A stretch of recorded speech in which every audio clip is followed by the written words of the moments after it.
Good afternoon, and thank you for joining us for today's special edition of the Nevada Immunization Learning Exchange webinar.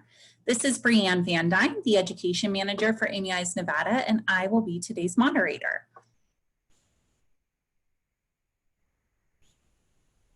If you're joining us for the first time today, welcome. Our previous NILE webinar attendees will notice that today's presentation is a bit different than what we normally broadcast to the coalition.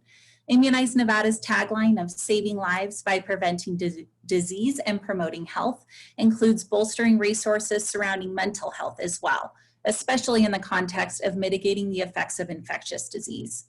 We've chosen to partner with our valued collaborator, the Spring Mountain Treatment Center, for today's webinar in response to the emergent need of our partners to address the mental health concerns of patients and clients in the wake of the COVID-19 pandemic. Our hope is that you'll walk away with a better understanding of the pandemic's effects on our community's members, along with garnering some tools for how best to apply this to your respective workplaces and home environments. Before we get started, I'd like to review a couple of housekeeping items. First, if we should become disconnected for any reason, please call right back and we will continue. Second, please locate the Q&A box at the bottom of your screen. If you have any questions at any time during the webinar, type them in there and we will address those at the end of the presentation. Additionally, if you have requested continuing education credits for today's webinar, please make sure you complete the survey, which will pop up on your screen when the webinar is ended, or in the post-event follow-up email.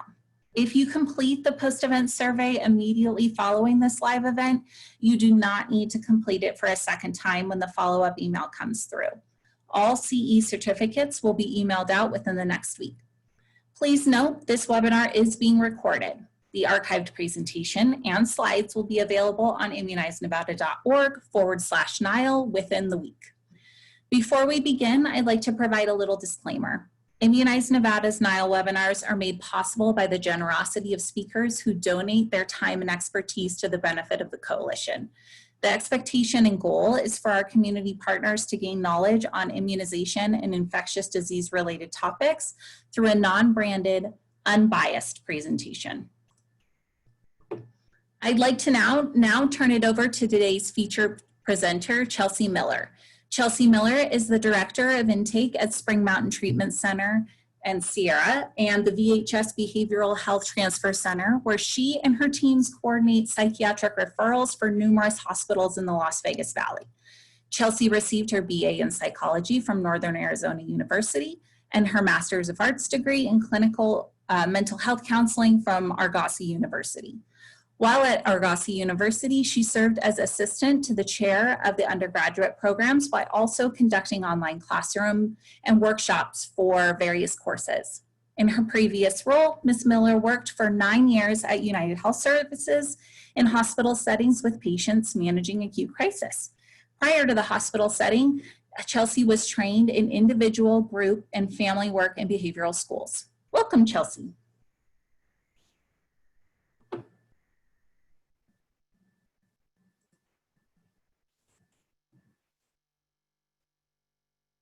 Chelsea, I think you might have to unmute yourself. All right, there we go. Good afternoon, everyone, and thanks, Brianne. Again, as stated, this is Chelsea Miller. I am excited to be talking about this very important topic and have all of you join this webinar. As stated, due to our current situation with COVID, acute crisis is something that we are seeing more of in the past few months. Now, this is something that's existed forever and will continue to exist forever. But with COVID and all of the community stressors at this current time, I feel this is a very important topic for us to get into today. So thank you for joining and listening, and please feel free to ask questions at the end. So we'll go ahead and get started on what an acute crisis is. Okay, so what are some things that constitute an acute crisis? We really look at 3 main items when we're identifying if a patient or client may be in an acute crisis. So I am going to speak a little bit to each of these. The first one that we look at is danger to self. Now, danger to self is what we all know as suicidality, if somebody is having suicidal thoughts. So we'll go into what exactly about that makes it an acute crisis. It is not always automatically an acute crisis if somebody discloses that they have had or are having suicidal thoughts. Now, suicidal thoughts, as we know, is a very heavy and hard topic, but it is a very important topic, and it is very important for any healthcare providers to be able to ask these questions. I know that for many people, it can be uncomfortable in asking those questions and just outright saying, are you suicidal? It doesn't always come out very easy. It may not be received very easy. So one thing I do want to talk about here with danger to self and suicidality is what kind of questions should we be asking? What is an appropriate question, and what's the wording for that? What does that look like? So I'm going to just kind of go off of a few examples when we're looking at the danger to self. So one thing that we use here in Spring Mountain Treatment Center and many facilities, inpatient hospitalizations, use is AMSTAR. That's assessing managing suicide risk. It is an evidence-based tool, and it provides very direct but gentle questions on evaluating suicide risk. So I will go over a couple of those. So this is when we're looking at suicide thoughts and needs. Some of the questions that we may want to ask to our patients or clients. Have you ever wished you were dead or wish you could go to sleep and not wake up? Now, when we ask these questions, we do want to ask follow-up questions as well. We want to be gentle with these questions, but we do need to gather this information. So when we're asking follow-up questions, we want to think about the time frame. When we're looking at acute crisis, we're really looking at the here and now. What is going on with this patient, this client here today to come walk into our clinic or call and make an appointment? What is going on in the here and now? So the time frame questions may be, are you having those thoughts right now? Are you having those thoughts today? Was this in the past month? Was this in the past 6 months? That again is going to help us identify, is this here and now? And is this acute crisis that may need hospitalization or an intensive next step? A couple other questions that we ask when we're looking at suicide thoughts and needs.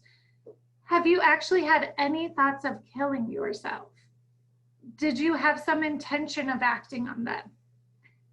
Have you had thoughts about how or what you might do if you wanted to kill yourself? And again, the time frame questions of the right now, today, in the past month, in the past 6 months. So as you see on the slide here with danger to self, it mentions means, intent, plan. I will talk about substance abuse a little bit also, but that may come a little bit further down in the presentation. Do note that we are going to be taking substance abuse into consideration with each of these factors. So danger to self with means, intent, and plan. That's what we're looking for in an acute crisis. So for many of us that may work in outpatient settings, not in hospital settings, inpatient, we may know that suicidal thoughts may be something that's managed in an outpatient setting. However, if the patient does have means, so they have access to a weapon, they have access to medications, they have any sort of lethal means, that's going to make the patient higher risk. Do they have intent? Are they saying, yes, I've actually thought about acting on this, I have intent on acting on this? Do they have a plan? So they have a weapon, and their plan is to use the weapon, or they have a bottle of pills and their plan is to take that bottle of pills. Those are the three main factors that we're going to say, okay, this is an acute danger to self, and this patient needs that next step of going straight from where they are, whether it's a clinic or their home, and they're calling into a hospital and receiving immediate treatment. Again, if those factors are not present, then we may be looking at less immediate treatment, and we will be talking about those options in the presentation as well. For acute crisis, when it comes to danger to others, we're looking at the same factors. And we're going to ask some of the similar questions as well. We're going to say, have you actually had thoughts of killing somebody else? Do you feel you have some intention of acting on that? Have you ever thought about how or what you may do to do this? Was that today, right now, within the past month, within the past 6 months? Of course, with danger to others, we're going to dig in even a little bit more. We're going to say, is there a targeted person? Is there somebody specific that you've been thinking of harming? Where is this person? What is this person's name? And we're going to do this, of course, because we have a responsibility to keep the community safe, the patient safe, and we may need to take some next steps here and involve law enforcement and do our duty to warn due diligence. So with danger to others, we're going to dig, we're going to gather that information. Most importantly, we're going to ask the time frame questions, the details. Do they have weapons? Who is this towards? And gather as much as we can to be able to make the best decision for what's next for that patient and the community. Now, danger to others is not always you want to kill somebody else. You're voicing you are going to kill somebody else. It may be harm to somebody else as well. So harm to somebody else doesn't, again, necessarily mean they're going to kill them. It could mean that they feel if they were to go home and be with that family member again, they would not be safe in the home. That may still be acute crisis. We are looking at safety risk when we're evaluating acute crisis. So safety is the most important item to have top of mind when you're working with the patient, gathering information from the family, any collateral information. We're looking at safety risks. With inability to care for self, this is a little bit different. This is not quite as clear-cut as somebody who states that they may be having suicidal thoughts or they may be having thoughts of harming others. Inability to care for self takes a little bit more responsibility on the provider to assess that and evaluate that. This goes on many different levels. This starts from the first time that we are talking to this individual to the way that the individual may be presenting themselves. Now, if this is a client or patient that you already know, you may know what their baseline is, how they normally present themselves, how they're normally functioning, and then how they're presenting now. So what does this really look like? This looks like our basic needs. This looks like being able to care for ourselves, especially when we're speaking for adults. We're looking at, are they taking care of their basic needs? Their food, their clothing, their shelter, and their personal safety. Now, this does not necessarily mean because of situational issues where maybe now they have lost their job, maybe it's due to COVID and they've lost their job so they don't have housing. They may need housing resource. But this inability to care for self is along the lines more of, say, psychosis. So somebody is having hallucinations or delusions or paranoia, possibly even anxiety, severe panic attacks, and due to those mental illness and the mental presenting problems that they're dealing with, they're unable to care for their self and their basic needs. They're not eating because they feel that their food is paranoid, or they're paranoid that their food is poisoned. They're not sleeping because they are highly anxious, having severe panic attacks, and they have not slept in 3 days. They're not showering. They're not caring for themselves. Maybe this is somebody that's typically high functioning. They have a job, a family, they go to work, and now they're not going to work. They're not wanting to leave the home. Their anxiety is at a degree where they are unable to participate in their daily activity and function. That would be inability to care for self. Now, with these 3 items here, this is what we're looking for in acute crisis. It may be hard in an initial assessment to identify, is this an acute crisis or not? So we do at many times involve family and receive other collateral information. Now, like I have on the slide, substance abuse is a factor. One thing that we're going to talk about here in a couple slides is the legal hold process. And the legal hold process was recently changed to allow a patient, even if they are under the influence, to be put on a psychiatric hold. And what that means is, I had mentioned safety a bit ago.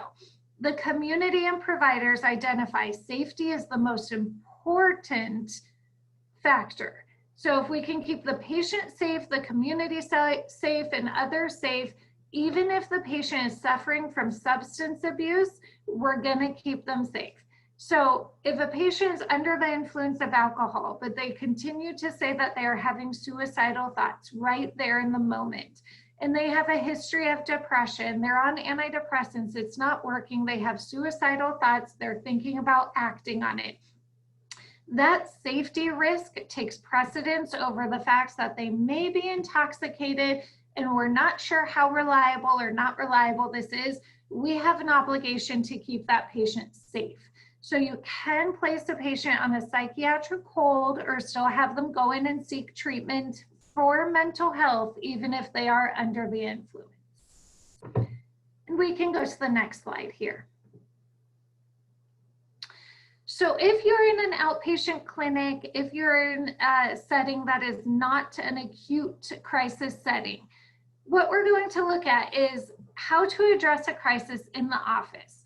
We want to determine support. So we're looking at the here and now. Again, safety is going to be the most important factor for yourself and the patient and everybody else that's in the clinic. So what is the support right now? Does this patient that's in an acute crisis have a support person with them? Are they a good support person that can help keep them calm? So we're going to identify those support people. If it's wife who's in the lobby, we're going to ask them to come in with the patient's consent and help keep them calm while we're going through the next steps. We're going to quickly identify what are some coping skills. What are some things that when you are feeling anxious, down, depressed, sad, whatever the patient is presenting to you, we're going to put back on them. You're telling me you're anxious, you're depressed. What are things that help you cope at this time? So we're looking at immediate positive coping skills. The patient may say, or the wife may give insight, deep breathing is a coping skill that helps. Counting is a coping skill, walking around. So we're going to engage with that patient. Let's deep breathe together. Let's walk around together while we're evaluating the next steps and what needs to happen next. So you're going to look at patient safety and self-safety again. One thing with immediate safety is our environment safe? If the patient states, lately I've thought of taking this pen and I just want to harm myself with the pen, we're quickly going to look around and remove pens in the area. We're going to do what we can to make the environment as safe as we can in that immediate moment. If you have other staff members that are nearby, we may say, I have a patient, the patient is in acute crisis. I need you to help call 911 or you to help get the wife, bring wife into the room while I remain with the patient and keep them safe. So we need to use those support people that we have also. 911 is on here. Now we don't always need to call 911 when we have a patient in an acute crisis. There may be times where it's very important to do so and we need that extra support. There may be times where that is a not necessary step. So at times where we may need to call 911, the patient is uncooperative. They've disclosed to you that they're having these thoughts, either danger to self or danger to others. Maybe they're getting intimidated that they may need to go into a hospital. They've been in one before and they don't necessarily want to go back down that road. They know it's best for them, so they told you they're feeling this way, but now they're becoming ambivalent. Now they're becoming uncooperative. If we are identifying it's an acute crisis and they need help, we can call 911. 911 can come and assist. They will help ensure that the patient is safe. They can help put the patient on a psychiatric hold if needed, and they can help transport the patient from the place that they're at to their next step. If it's a hospital, inpatient, psychiatric, medical, or what their next step is. Now, again, there's times where 911 is not necessarily needed to help in a situation like this.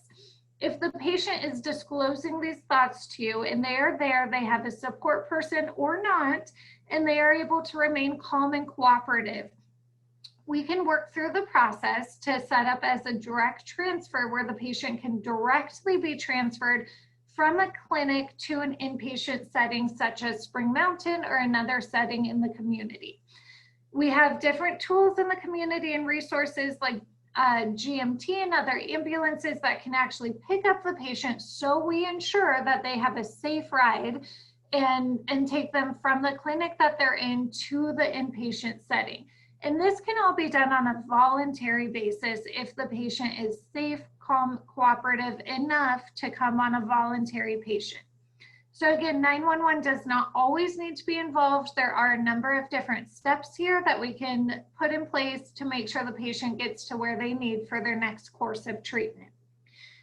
Now, if 911 does need to get involved, or a psychiatric hold does need to be put in place for the patient because the patient is unable to agree to go to treatment, we're going to look at that process. Who can initiate the L2K? What does that really look like?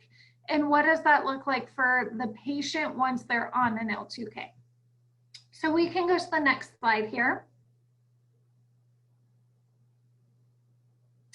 Okay, so a couple things we'll talk about in this is, what does it look like when the judge gets involved? When does that happen?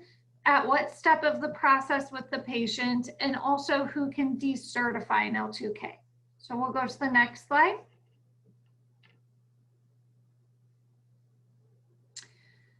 All right, I'm not going to speak too much on the difference between minors and adults when it comes to an L2K. Now, L2K does stand for Legal 2000. You'll see on one of these slides, I have a photo of it. Some of you may be familiar with it and some of you may not.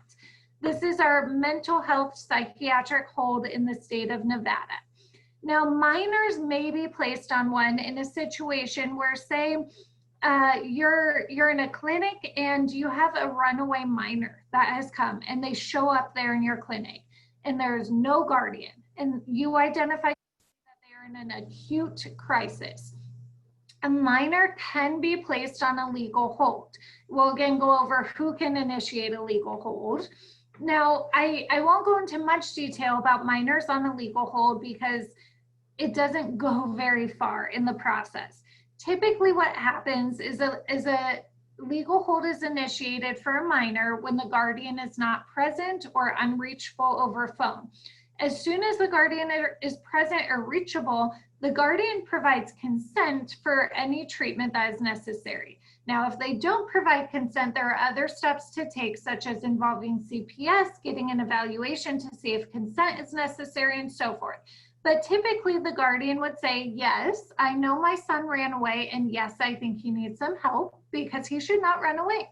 Or he's suffering from some anxiety, depression, other presenting issues that he may need help with.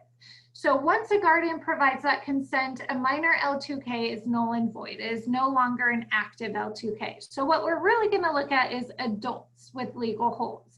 I will speak on the geriatric population just a little bit when we look at dementia, but really it's adults with legal holds. There have been many recent changes in the legal hold process and forms. So what you're going to see in this presentation is the most recent changes. It is all up to date for current time. Now, what is medical clearance? And we can go to the next slide. I believe this is the one with the photos of the legal hold, so it will make a little more sense here. So this is our Legal 2000. Again, maybe some of you are familiar with this and maybe others are not. We can send some of these to you all if you feel you may need them, but this is what you're looking at for an adult legal hold.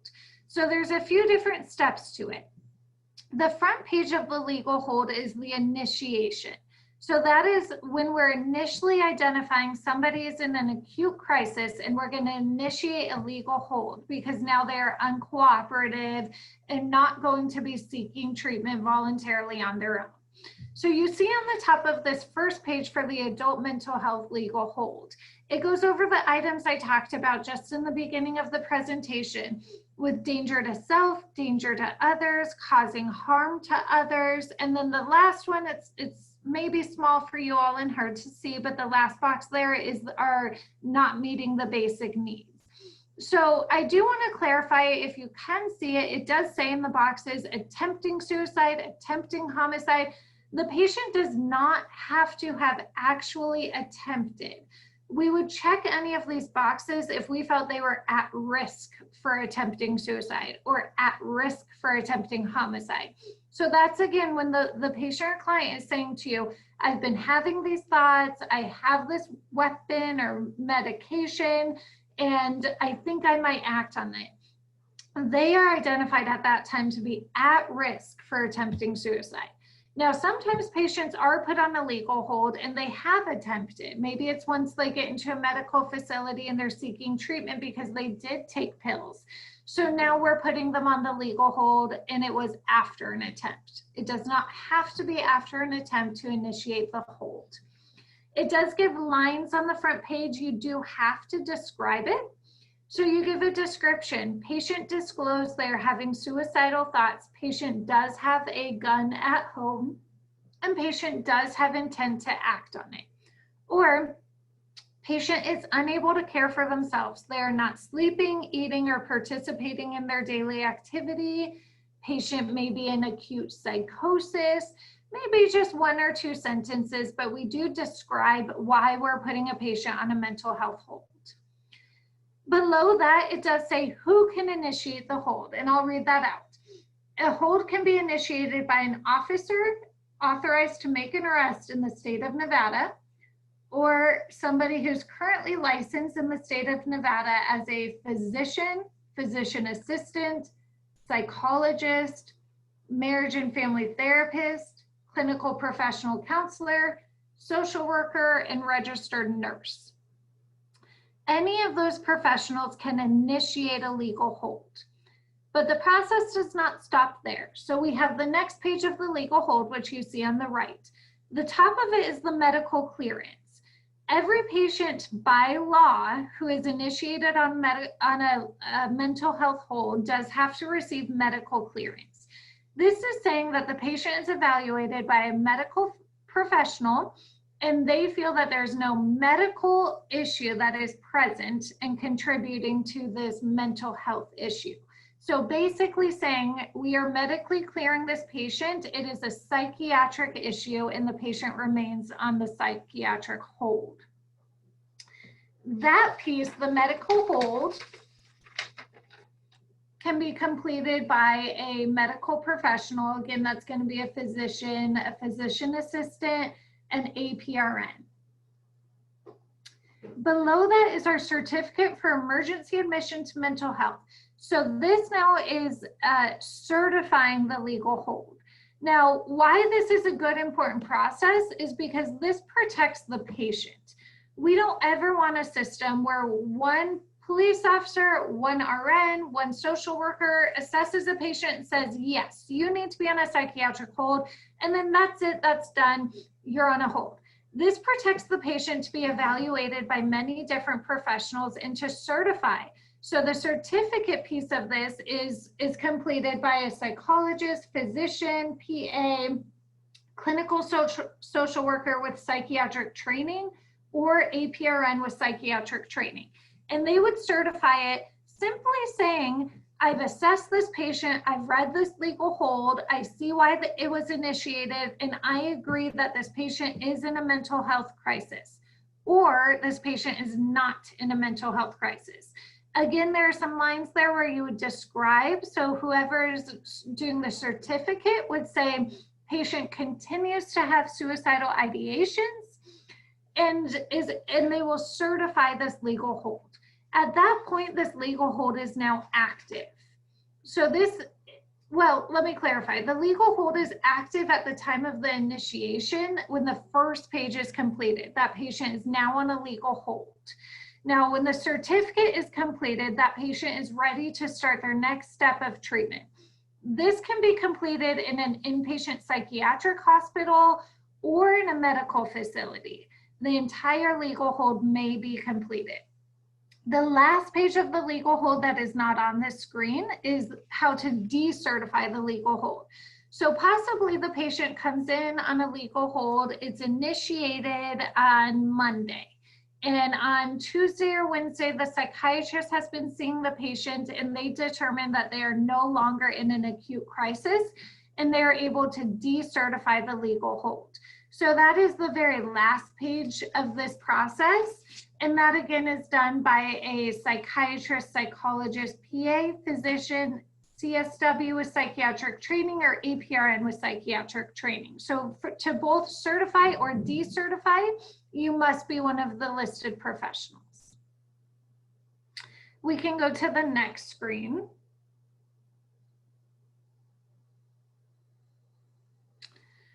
Okay, so as I stated, a legal hold does place the patient on a mental health L2K.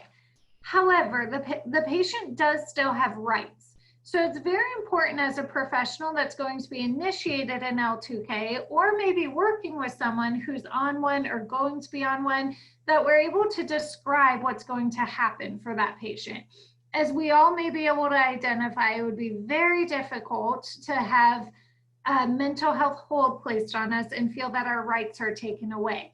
Now, that's not what that means. So there's a system put in place and a process that does allow the patient to have rights and the patient have knowledge about the next steps of the mental hold process. So once the L2K is initiated, the hospital has 72 hours to evaluate, observe, and complete the legal hold. Once it is certified, as we just discussed, the patient is then given a court date. The court date is going to be a time within the next 7 days from when the patient is initially initiated on the legal hold. Now, that may seem like a long time from when the legal hold is initiated, but many times the patients may clear and receive treatment and be decertified during that time before they see a judge. I do want to talk about what it would look like if the patient does go through that process and works with the court and the judge. So we can go to the next slide here. So once the court becomes involved, and at this point, once the legal hold is certified and completed, a petition is filed with the court. The court is now involved. The patient is able to be seen by 2 court-appointed doctors. Here in our facility, that is all done via telehealth. So the court-appointed doctors meet with the patient at scheduled times and are able to evaluate and assess the patients via telehealth. Then the court-appointed doctors write a written recommendation. Does the patient suffer from serious mental illness? Are they having symptoms because of serious mental illness that make them dangerous to self or others, or unable to care for themselves? The doctors are the court experts and they give this recommendation to the court. If the court-appointed doctors feel the patient meets criteria and does need acute stabilization and is in acute crisis, then there's a member of the public defender's office that will speak to the patient and explain what they should expect next. What are the next steps from here? What is it going to look like when you attend mental health court? Now, this piece of the process is very important because this is for the patient's rights and knowledge of what to expect and what their next steps are. Now, if the 2 court-appointed physicians do not feel the patient meets criteria for an acute stay, then the hospital must discharge the patient within 24 hours. Another option, if the patient feels that they still need treatment, even though the court doctors did not feel they still need treatment, they may decide to sign themselves in voluntary to the hospital and still stay and receive treatment. We can go to the next slide.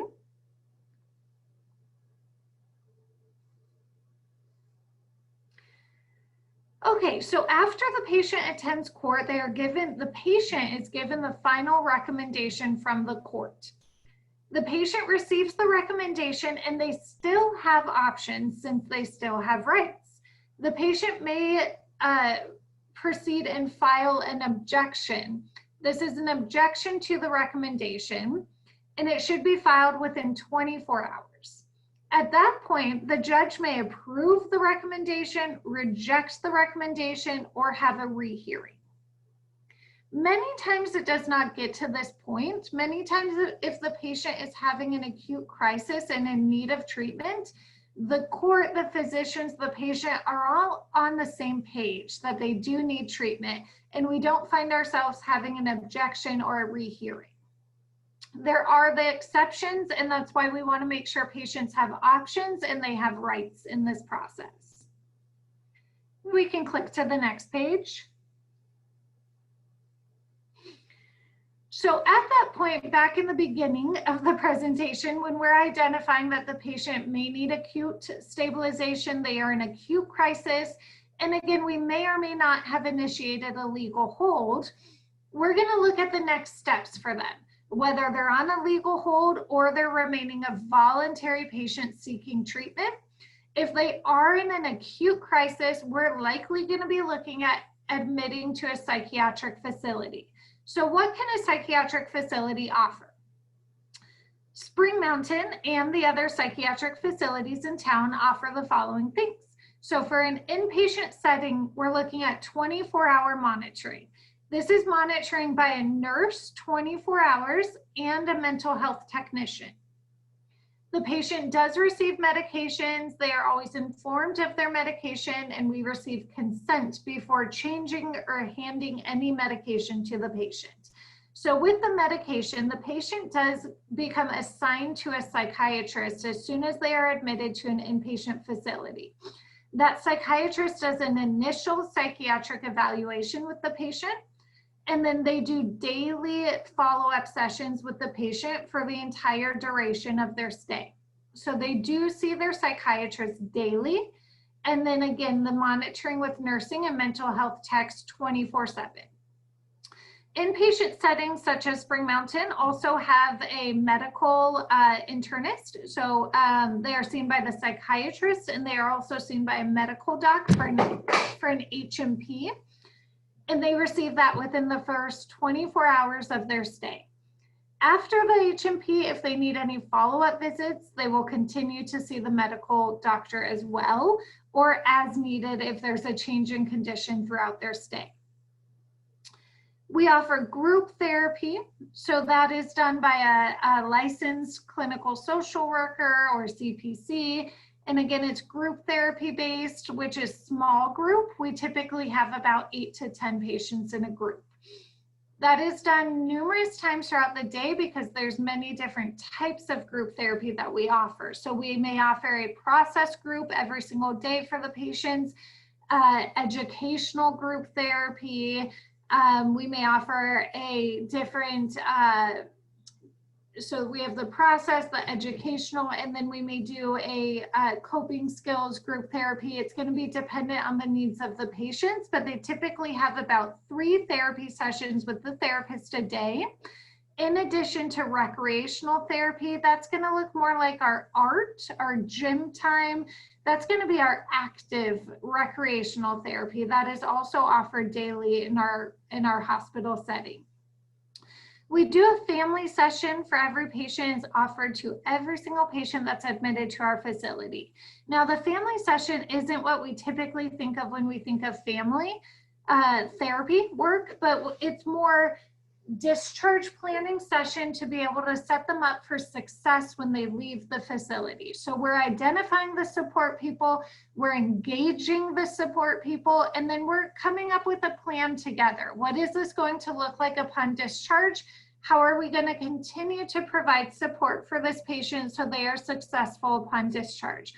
If it's a minor, that looks like going over the appointments that they receive upon discharge, what the safety plan is, how we identify the triggers to an acute crisis, and how we cope with them.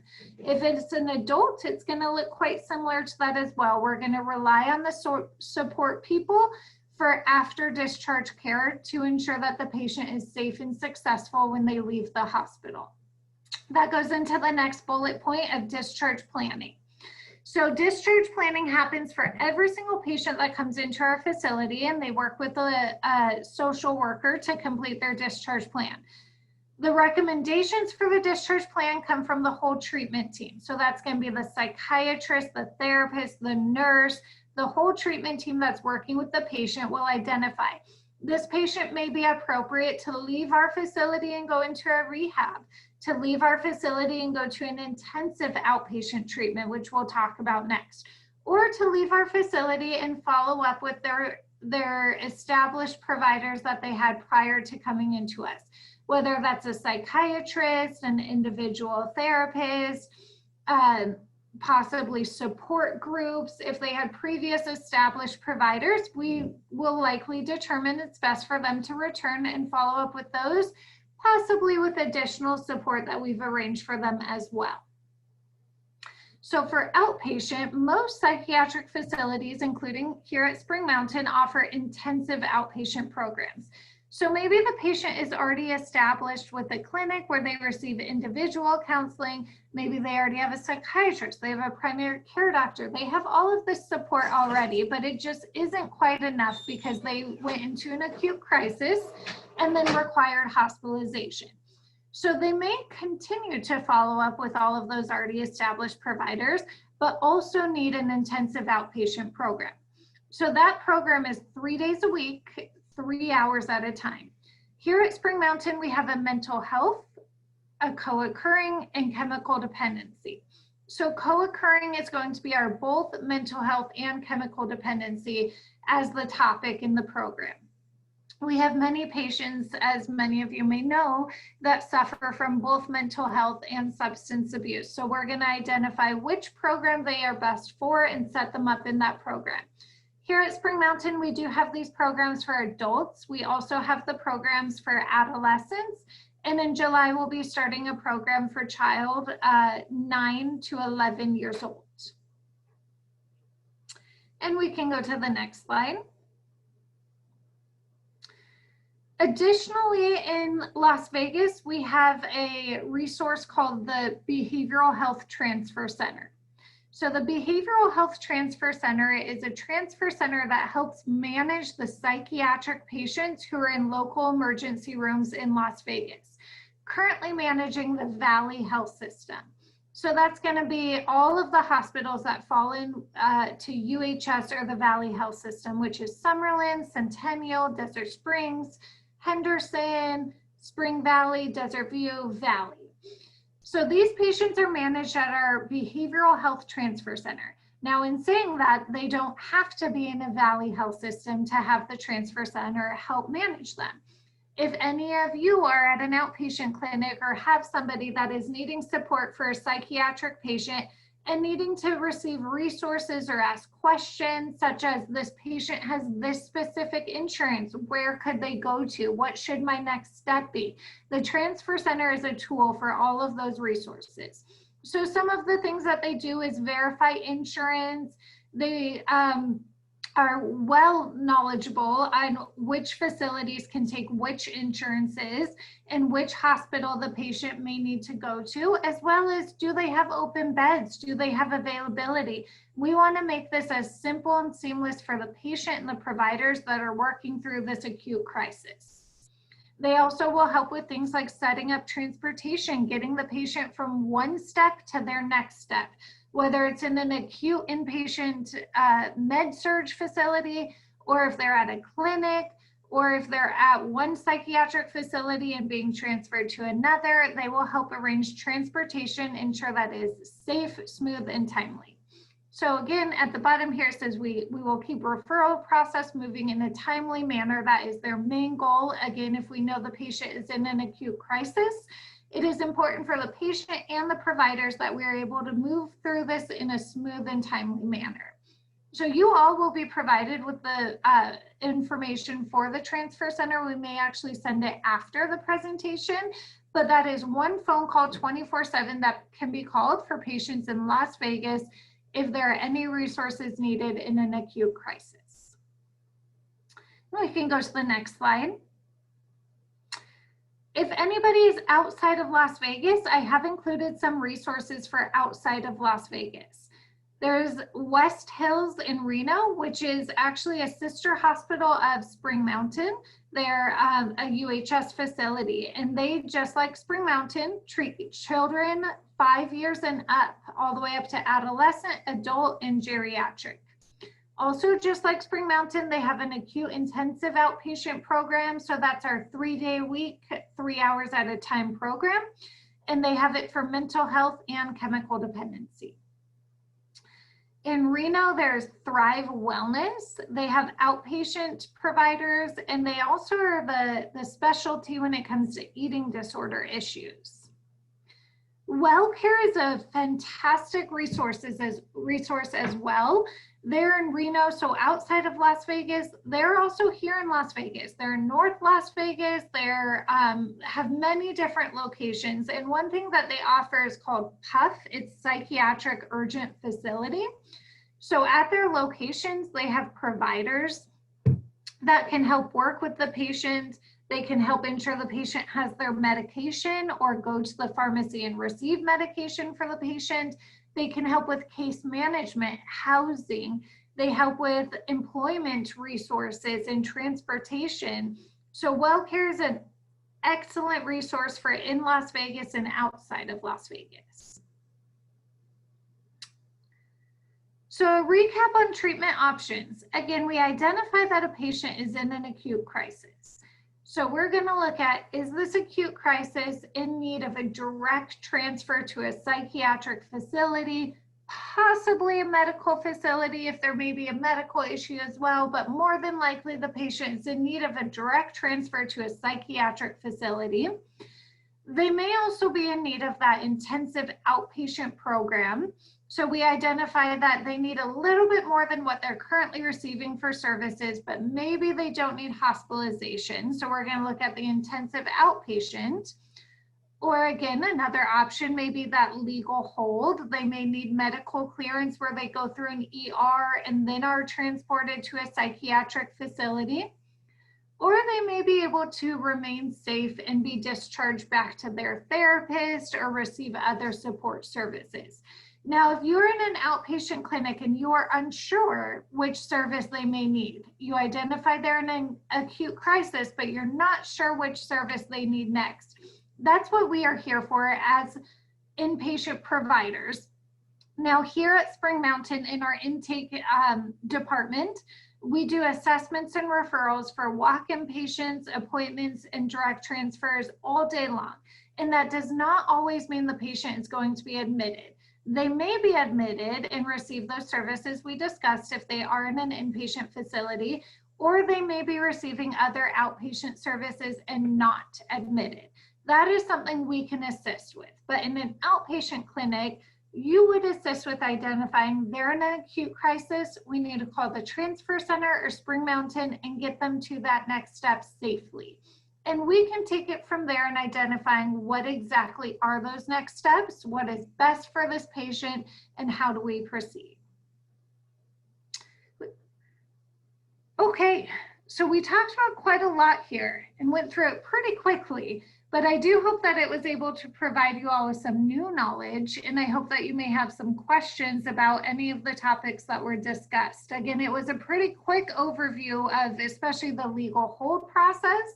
But the most important takeaways is that the patient does still have rights and that the patient is able to have knowledge on those rights and know what their next steps are. And it is not just initially an L2K is initiated and then the patient's locked in a facility and that's it. That is not the system that we have in place.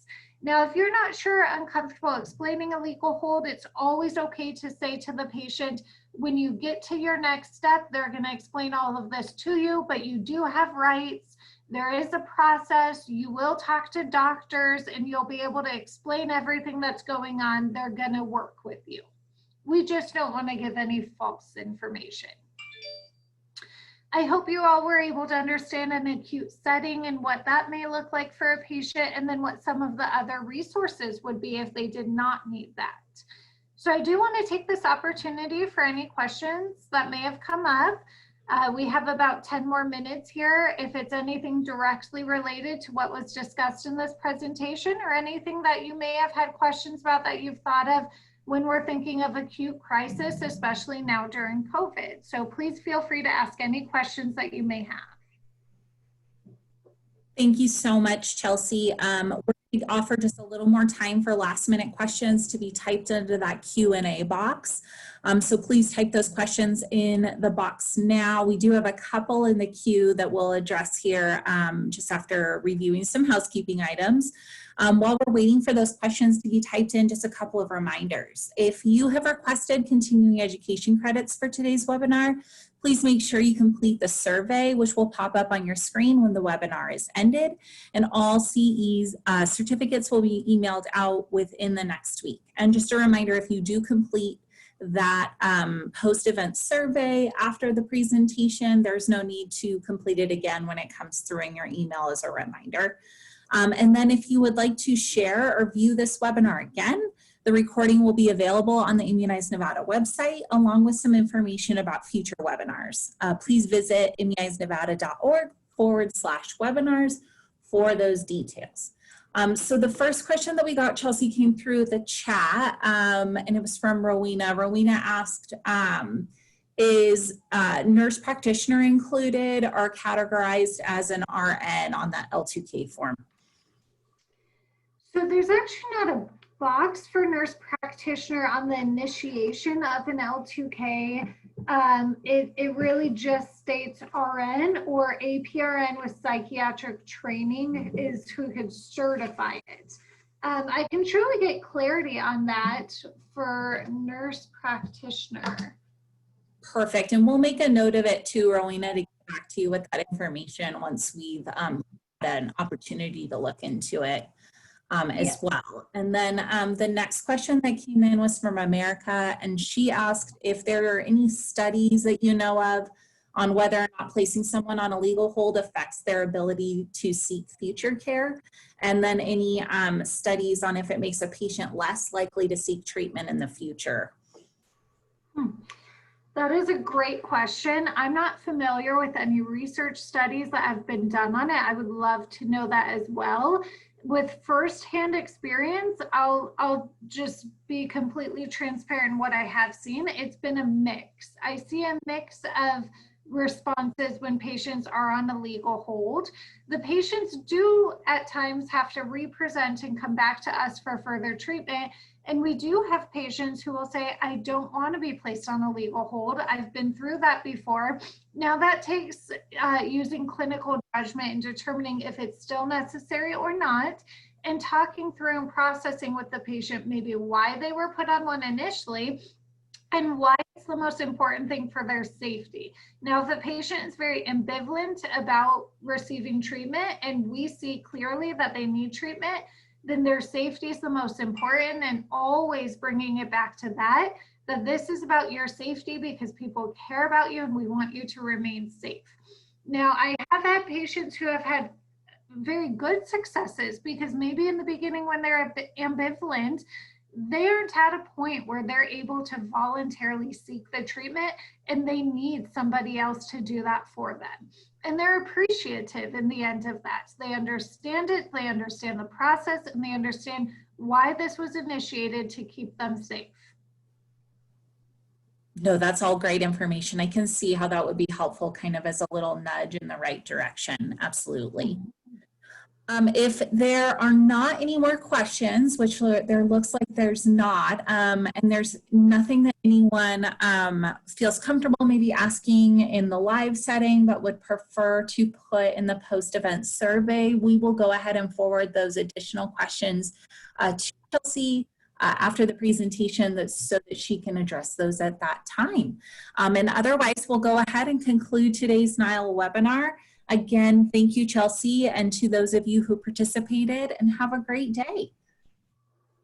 Thank you. Take care.